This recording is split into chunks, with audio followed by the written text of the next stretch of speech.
Malulugi talaga ang business mo pag di mo to ginawa. If your business is not growing, it's done. Na-try mo na din ba mag-business or pumasok sa kahit anong opportunity yung nag-take ka ng risk kasi gusto mo madagdagan yung source of income mo? Kailangan mo lang tapusin to para malaman mo ang isa sa sekreto. Naalala mo ba yung araw na sobrang excited ka kasi nakakita ka ng isang opportunity, nakikita ka din ng malaki. Pero at the end of the day, you're still broke. In short, hindi ka kumita or lugi hanggang sa nag-quit ka kasi nahirapan ka. Doon na papasok ang mga dahilan na hindi ko kasi linya, wala akong time. Minsan napapatanong ka din ba bakit sila successful? Bakit sila ang bilis mag-grow ng business nila? Isa sa natutunan ko kay Chinkitan, yung mga naging successful pala, they keep on learning. Dapat alam mo yung business mo. Kasi wala namang negosyante na naging successful na hindi alam ang negosyo nila. You need to invest in learning. Actually, hindi talaga problema ang kapital eh. Kasi kahit may kapital ka, kapag wala kang alam, ubus din yan. Pag may learnings ka na, everything will follow. Pag kapital kasi lagi iniisip natin, dyan tayo malilimitahan. Kesyo wala akong pera,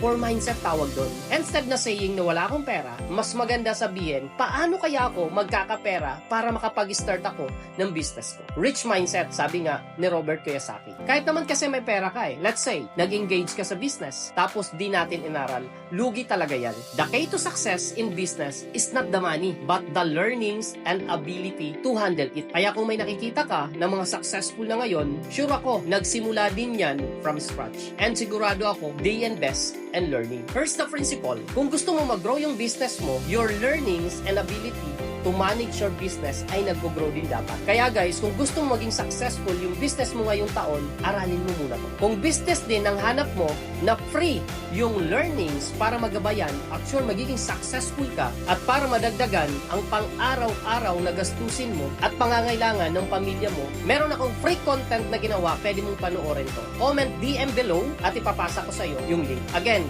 don't forget to comment DM below para maipasa ko sa iyo yung link.